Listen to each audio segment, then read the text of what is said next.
stay home if you're sick, cover your cough, social distancing, all those standards 4, and of course I can only remember 2 of the standing messages now. But the big one is stay home if you're sick. And yeah, seasonal flu, the period of communicability appears to be less than with this one. So that that standard guideline of stay home if you have a fever, 24 hours fever-free, you're probably not communicable anymore, go back to work or go back to school.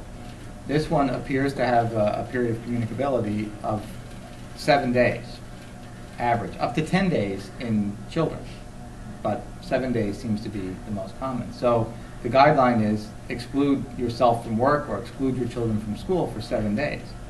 Well, that's new, and that's a long time. Parents have to worry about childcare while they're home, and they have to work, or get paid by the hour, or that's a lot to ask, and it's a behavioral change. And that's the hardest and longest thing to do. Become more mortal, we're all going to die. Some companies penalize their employees for being out sick. I know, and we have talked about that for years in public health, because it is the exactly wrong message to send. They award people for perfect attendance. The schools still award kids for perfect attendance. My son was devastated because he missed 1 day this year, and he didn't get the perfect attendance award. And I cheered him because he was out and he stayed home when he was sick. That's what they should be rewarding. It's insane.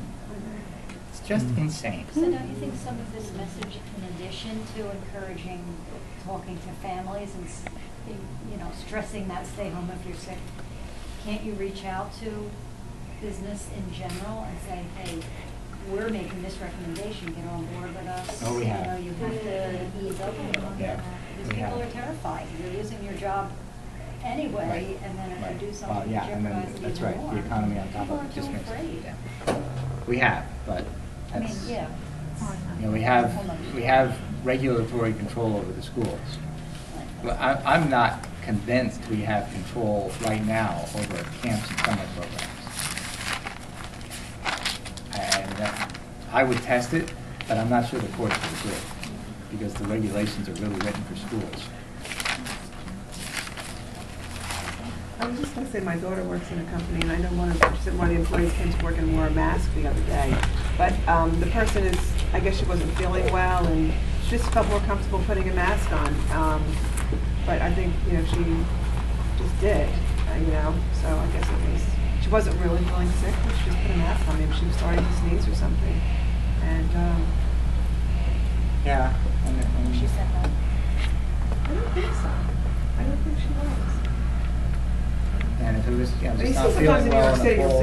see, if there's an endemic. The last time we had something with the flu, I remember walking around seeing a lot of people wearing masks on the buses and stuff like that, and on the trains, and people were sitting there with masks on. I don't know if it was the last flu season or a year or so ago, a while ago. There's some of that went on during the SARS outbreak. Maybe that's even though what it it didn't was, come yeah, here maybe it so was during much, but SARS, it was yeah, a couple years ago. I saw that.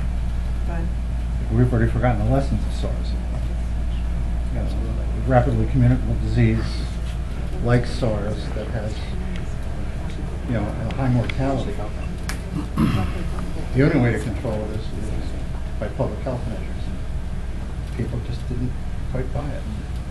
Yeah, I mean, one of the fortunate, and from a public health standpoint, somewhat unfortunate issues with H1N1 is that it does appear in most cases to have relatively mild, to be a relatively mild illness. So people are feeling better in a day or two. And so that's, from a public health standpoint, that's difficult. It makes that 7 days more difficult. It also makes the conveying the message that this is serious really difficult. The healthy people that are dying of pneumonia and respiratory failure, associated diseases with the flu. And right now it's unknown whether or not H1N1 is directly responsible for the pneumonia, or whether it's a secondary bacterial infection that happens in these people because of the virus.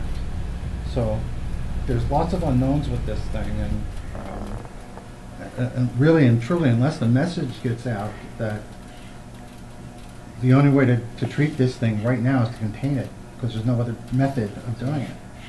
But if this thing has an increase in mortality, the biggest problem health boards are going to have is where to bury bodies.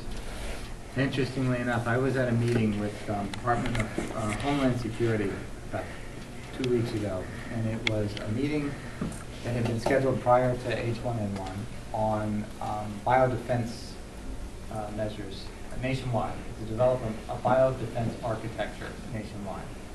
And they were very clear that even prior to H1N1, their intent was obviously the bioterrorism piece, but also novel illnesses, whether it be a pandemic or chikungunya from South Africa, whatever that might be. How do we identify it, recognize it, and contain it?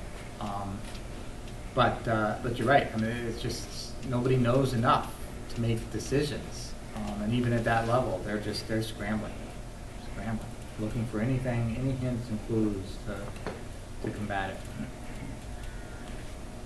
That 1 week stay home thing you said earlier for H1N1, is it something from state, CDC, or local? It's a CDC. Well, for the schools, it's a CDC guideline set and adopted by the state of New Jersey. But it's on the CDC's guidelines, and they have guidelines. If you haven't been to the CDC's H1N1 page, that's the page, website page. That's the page to look at, because it's updated constantly and it's current and accurate. Case in point, I have an employee who is 55, 56 years old. He's in the Board of Health, a Board of Education in Sussex County.